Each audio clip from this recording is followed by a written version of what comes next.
हमारा pronoun finish हो जाएगा। Hot tips of pronoun. तो बच्चे सबसे पहले समझना है कि कहीं भी अगर आपको मिल रहा है एज वेल, ठीक है ना, एज वेल एज, तो बच्चे ये जो है ना जोड़ने का काम करेगा। इसके पहले भी एक सब्जेक्ट होगा और इसके बाद भी एक सब्जेक्ट होगा, ठीक है ना। तो जानते हैं जब हम यूज करेंगे प्रोनाउन का तो पक्का दिमाग में याद रखिएगा कि जो पहले वाला सब्जेक्ट होगा उसी के अनुसार प्रोनाउन का यूज करेंगे, यानी पहला सब्जेक्ट के अनुसार। और बच्चे यहाँ पे अगर मैं दे दूं एज मच एज तो घबराइएगा नहीं। अगर यहाँ पे दे दूं एज गुड एज तो घबराइएगा नहीं।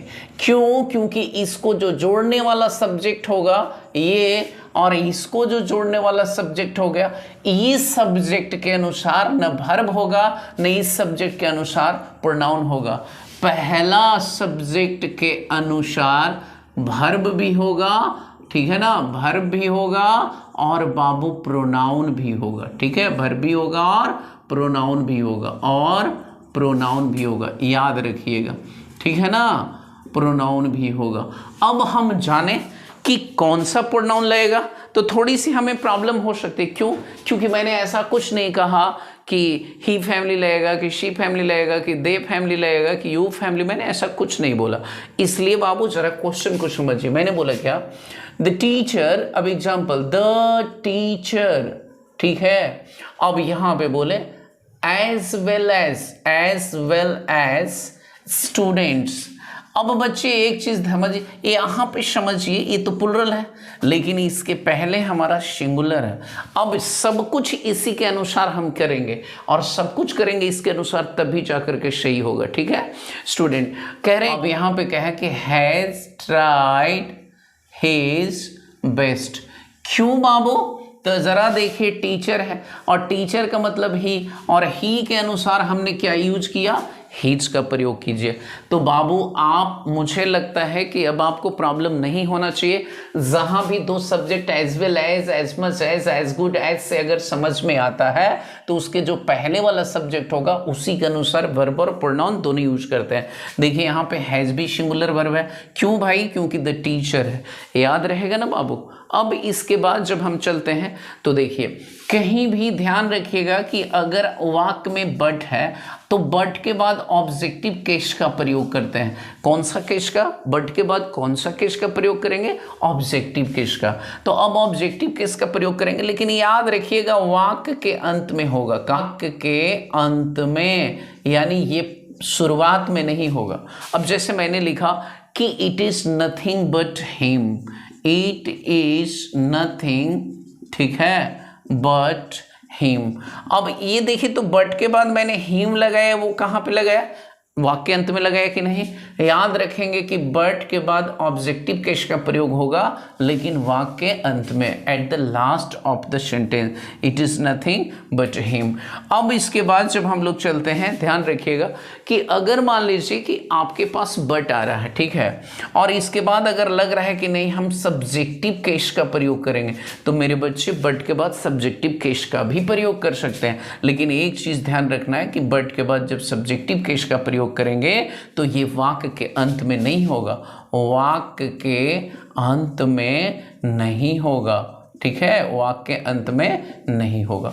ये अब जैसे मान लीजिए कि मैंने बोला आई एम अ, और उसके बाद मैंने लिखा I am a teacher, but, और लिख दिया कि दे आर स्टूडेंट्स। अच्छा बच्चे एक चीज बताइए, मैंने तो यहाँ भी बट लिखा, बट के बाद क्या चीज यूज किया? मैंने यूज किया सब्जेक्टिव केस, लेकिन देखिए तो क्या अंत में है? नहीं, वाक्य के अंत में नहीं है। तो इसलिए आपको ये सब समझना है कि बट के बाद सब्जेक्टिव केस का भी प्रयोग होगा लेकिन वाक्य अंत में नहीं, बट के बाद ऑब्जेक्टिव केस का प्रयोग होगा लेकिन वाक्य अंत में। और मैंने बोला as well as much as, at good as, और इसके पहले वाला जो सब्जेक्ट होगा उसी के अनुसार वर्ब और प्रोनाउन का यूज करते हैं। याद आ रही है? अब चले अगर इसके आगे तो ध्यान रखिएगा कि फिर मैं प्रीपोजिशन के बाद, जैसे मान लीजिए यहाँ पे क्या है प्रीपोजिशन, और उसके बाद हमेशा ऑब्जेक्टिव केस का प्रयोग करते हैं। इसके बाद सब्जेक्टिव केस का प्रयोग नहीं करते हैं। क्या करते हैं? ऑब्जेक्टिव केस का प्रयोग करते हैं, ठीक है ना। जैसे मैंने लिखा आई डिपेंड ऑन हिम, मैं उन पर निर्भर करता हूँ। अब ज़रा ऑन देखिए, ऑन के बाद क्या लगा है, हिम लगा है कि नहीं लगा है। जैसे ही लाफ्स एट मी, देखिए तो आई लिखे कि मी लिखे, वह मेरा मजाक उड़ाते हैं। दैट मीन्स देख रहे हैं यहाँ प्रेपोजिशन है, प्रेपोजिशन के बाद क्या यूज करें, ऑब्जेक्टिव केस। तो मेरे बच्चे ध्यान रखिएगा कि प्रेपोजिशन के बाद ऑब्जेक्टिव केस का प्रयोग करते हैं। मान लीजिए कि हम यहाँ पे लिखे ईट, ठीक है, फिर उसके बाद मैंने लिखा एक्सिलरी वर्ब, तो यहाँ पे हम सब्जेक्टिव केस का प्रयोग करते हैं। आप बहुत सारे स्ट्रक्चर को देखे होंगे, मैं ही तो हूँ, तो हम लोग बनाते हैं इट इज़ आई, ठीक है। आप ही तो हैं, तो यहाँ बनाते हैं इट इज़ यू। आप ध्यान रखिएगा बाबू कि इस तरह के पैटर्न में हम लोग सब्जेक्टिव केस का प्रयोग करते हैं, ठीक है ना। याद रहेगा ना कि it plus axillary verb plus subjective case, याद रखेंगे। अब अगर मान लीजिए कि इसके बाद हम लोग चलते हैं और मैंने कहा कि ईट, और ईट के बाद कोई प्रिंसिपल वर्ब, प्रिंसिपल वर्ब याद रखिएगा, क्या मैं बता रहा हूँ, कोई भी मेन वर्ब, कोई भी प्रिंसिपल वर्ब हो, ठीक है। और उसके बाद अगर टू बी आए तो यहाँ ध्यान रखिएगा, इसके बाद ऑब्जेक्टिव केस का प्रयोग करेंगे। किस चीज़ का करेंगे, ईट प्लस प्रिंसिपल वर्ब, ठीक है, और plus to be plus objective case का प्रयोग करेंगे। जैसे मैंने लिखा, ठीक है ना, ईट, ठीक है ना, ईट अपीयर्स, अगर यहाँ पे मैंने लिखा, अगर हम लिख सकते हैं तो सिम्स भी लिख सकते हैं, लिख सकते हैं तो लुक्स भी लिख सकते हैं। तो अब यहाँ पे करें it appears to be him, to be और यहाँ पे हिम या हर। अब देखिए क्या अपीयर्स या इट सिम्स या it looks to be him, उसके जैसा प्रतीत होता है, उसके जैसा प्रतीत होता है, उसके जैसा दिखता है। याद रखिएगा बाबू कि जब भी पैटर्न मिलेगा ईट प्रिंसिपल वर्ब और फिर उसके बाद टू बी और फिर ऑब्जेक्टिव केस का प्रयोग होगा, ठीक है। आगे जब चलते हैं तो कभी कभी देखे होंगे कि लाइक होता है और एक जो वर्ड होता है अनलाइक होता है। तो बच्चा लाइक के बाद हमेशा ऑब्जेक्टिव केस का प्रयोग करते हैं और अनलाइक के बाद भी ऑब्जेक्टिव केस का प्रयोग करते हैं। तो अब जरा समझने की कोशिश कीजिए कि लाइक के बाद और अनलाइक के बाद ऑब्जेक्टिव केस का प्रयोग करते हैं तो कैसे। अब जैसे मैंने बोला, ठीक है ना, एग्जाम्पल मैंने लिख दिया, ही स्पीक्स और वहाँ कह रहे हैं इंग्लिश। अब ही स्पीक्स इंग्लिश, अब यहाँ पे चाहे तो लाइक मी कर दीजिए, वो मेरे जैसा अंग्रेजी बोलते हैं। He speaks English unlike me कर दीजिए, वो मेरे जैसा अंग्रेजी नहीं बोलते हैं। तो इस तरीके से हम लोग सेंटेंस को यूज़ करते हैं। तो बाबू लाइक और अनलाइक के बाद याद रखिएगा कि ऑब्जेक्टिव केस का प्रयोग होता है। मैंने बताया कि ईट है प्रिंसिपल वर्ब है, टू बी है तो ऑब्जेक्टिव केस का प्रयोग करेंगे, और ईट एक्सिलरी वर्ब तो सब्जेक्टिव केस का प्रयोग करेंगे। याद रहेगा ना, याद रखिएगा, ठीक है बच्चे। कभी कभी आप देखे होंगे वन और कहीं कहीं देखे होंगे वंस। देखिए ये जो है वन, वन जो है वाला के सेंस में प्रयोग किया जाता है, ये ठीक है ना। ये किस चीज़ का, तो देखिए प्रोनाउन के सिंगल रिपीटिशन को, प्रोनाउन के सिंगल रिपीटिशन को अवॉइड करने के लिए, सिंगल रिपीटिशन को अवॉइड करने के लिए, ठीक है ना, क्या बाबू, सिंगल रिपीटिशन को। और ये वंस जो होता है वाला नहीं बल्कि वालों, यानी कहने का मतलब प्लूरल सेंस में यूज करते हैं, ठीक है ना। ये क्या करते हैं कि to avoid the repetition of plural noun, यानी कह सकते हैं कि to avoid the repetition of plural noun, ठीक है। ये प्लूरल नाउन के रिपीटिशन को बया। अब एग्जाम्पल देखेंगे ना बाबू तो एकदम श्योर हो जाएंगे कि अच्छा ऐसे होता है। जरा सा एग्जाम्पल देखिए, मैंने बोला, ठीक है ना, मैंने क्या लिखा कि देयर आर टू बुक्स, दो किताबें हैं। ध्यान रखिएगा, there are two books, book is old one. कह रहे हैं कि there are two books, the printing book is old one. और वंस के लिए जैसे मान लीजिए कि मैंने बोला आई हैव, और उसके बाद मैंने लिखा कि 5 न्यू बुक्स एंड फ्यू या फिर 3 ओल्ड बुक्स,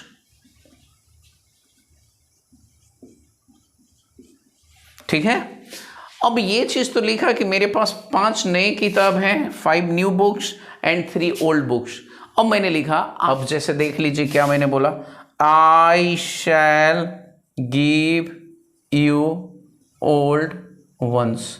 ठीक है, कह रहा है मेरे पास 5 नई किताबें हैं और 3 पुरानी किताबें हैं, मैं तुम्हें दूंगा पुराने वाले किताब को, पुराने वाले बुक को। तो उसको रिपीटिशन से बचाने के लिए हम लोग वंस का प्रयोग करते हैं। इतना दूर तक तो आपको क्लियर होगा बाबू। अब मान लीजिए कि इस तरीके से हम लोग आगे बढ़ते हैं, जरा ध्यान दीजिएगा कि कहीं भी देखिएगा कि सब्जेक्ट है, वर्ब है, टू बी है, तो ऑब्जेक्टिव केस का सब्जेक्ट है, वर्ब है, ठीक है, और उसके बाद यहाँ पे ऑब्जेक्ट है और टू बी, तब ऑब्जेक्टिव केस का प्रयोग कीजिएगा। ठीक है, क्या चीज़ का प्रयोग? Objective. I know the girl, अब मान लीजिए आई नो द गर्ल और कह रहे हैं टू बी हर। अब देखिए इसका हिंदी, मुझे लगा कि वही लड़की है।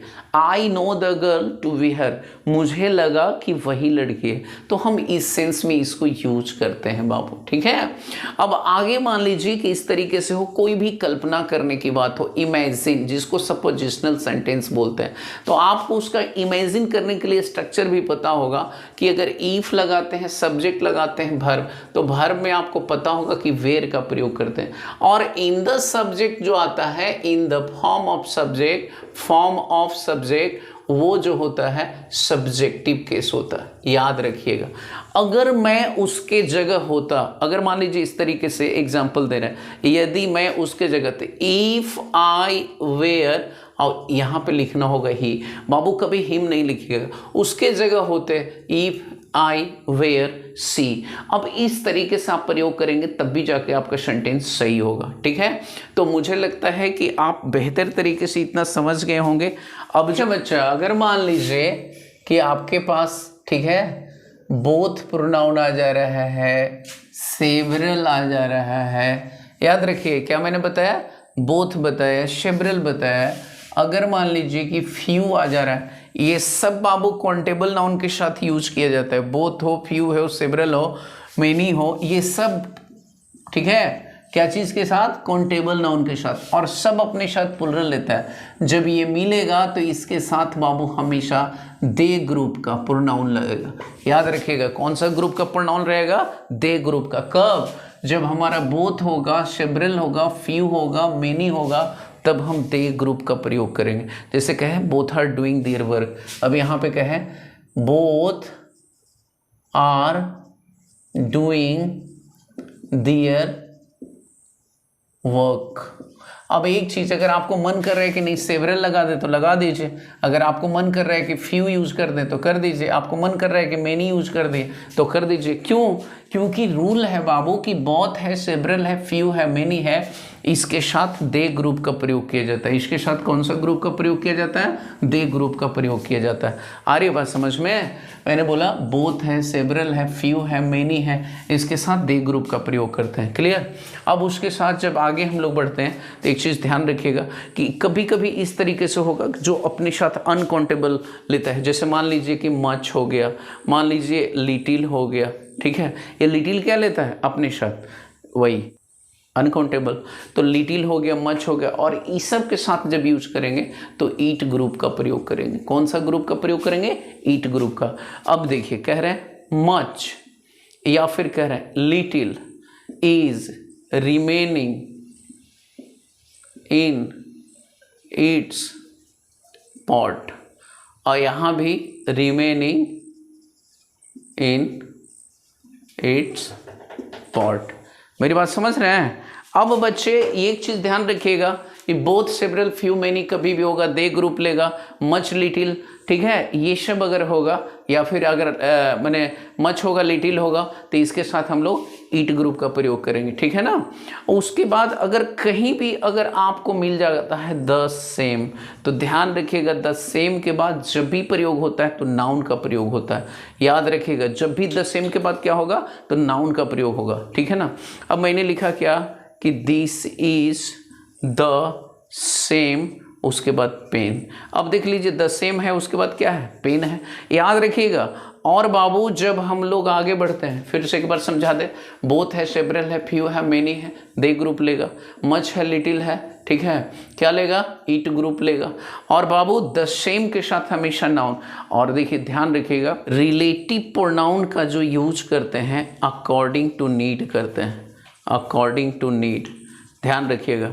रिलेटिव प्रोनाउन का जो हु विच दैट मैं बताता हूँ, होम बताता हूँ, ये सब जब भी रिलेटिव प्रोनाउन का यूज कीजिएगा तो ध्यान रखिएगा अकॉर्डिंग टू नीड ही इसका यूज होता है, ठीक है। मैंने बोला आई, देखिए ध्यान दीजिएगा, उसको मैं यूज करके बता रहा हूँ। आई हैव, एग्जाम्पल दीजिए, कह रहे हैं कि आई हैव, ठीक है, क्या लिखे, आई हैव ए ब्रदर, मेरा एक भाई है। अब समझिएगा बात को, मेरा एक भाई है। हु इज अ डॉक्टर, वह एक डॉक्टर है, ठीक है। फिर होम, जिसको I love most, I love most, जिसको मैं बहुत प्यार करता हूँ। फिर से आई हैव ए ब्रदर, मेरा एक भाई है। Who is a doctor, home I love most. I have a brother who is a doctor, home I love most. याद रहेगा बाबू, रिलेटिव प्रोनाउन का प्रयोग हम नीड के अनुसार करते हैं। अब जो है last Babu hot tips of pronoun में, जैसे मैंने बोला कि देखिए कभी भी नोट में लिख लीजिएगा, प्रोनाउन